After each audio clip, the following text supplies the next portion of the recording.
আসসালামু আলাইকুম রহমতুল্লাহি বারাকাতু। দর্শক, আমরা নেইমারের গায়ে একটা অ্যারাবিয়ান পোশাক দেখতেছি, প্লাস ফিলিস্তিনের সমর্থনে একটা কোটি গায়ে আছে। ও ফিলিস্তিনকে খুব পছন্দ করে, যার কারণে কোটিটা পিনছে। এবং ব্রাজিল কিন্তু বরাবরের মতনই ফিলিস্তিনের পক্ষে ছিল, ইসরায়েল বিরোধী ছিল। এই দেখেন, এখানে ক্রিস্টিয়ানো রোনাল্ডোর সাথে তার কিছু দ্বিপাক্ষিক কথাবার্তা হইতেছে, বন্ধুত্বের খাতিরে আর কি কিছু কথাবার্তা বলতেছে ওরা। তবে আমরা বরাবরের মতন সবসময় দেখতেছি এই দুইজন প্লেয়ারের ভিতরে কিছু মুসলিম ধর্মীয় কিছু অনুভূতি জাগতেছে। তো এটা আমি কি জন্য বললাম, যে এখন আপনি ক্রিস্টিয়ানো রোনালদো কিন্তু বর্তমানে কোরআন শরীফ হাতায় হতে দেখতেছে যে এটা কি লেখছে, কি আসে বিষয়। নেইমারও যদিও তারা আপনার খ্রিস্টান, আপনার ক্রিস্টিয়ানো রোনালদো খ্রিস্টান, দেখেন কি গাইড থেকে বাইরে যে ক্রিস্টিয়ানো রোনালদো।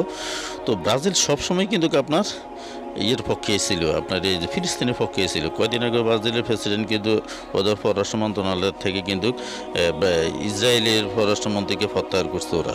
তারপরে এবং যাদের সাথে যত বাণিজ্যিক কূটনীতিকতা সব কিছু কিন্তু ওরা বন্ধ করে দিছে। কিন্তু আর্জেন্টিনা কিন্তু এটা করে নাই, বরঞ্চ আর্জেন্টিনা হামাস সংগঠনকে বলতেছে ওরা জঙ্গি সংগঠন। তো এই হিসাবে আমি মনে করি আর্জেন্টিনা আমরা যদিও সাপোর্ট করি, আমরা হয়তোবা ওদের খেলাধুলা আমাদের পছন্দ হিসাবে, কিন্তু ব্যক্তিগতভাবে কিন্তু আমার মতে ওদেরকে আমরা বেশি একটা ধর্মীয়ভাবে আমরা বিশ্বাস করতে পারি না। যত কিছুই বলেন আপনি, ওরা কিন্তু খ্রিস্টানে।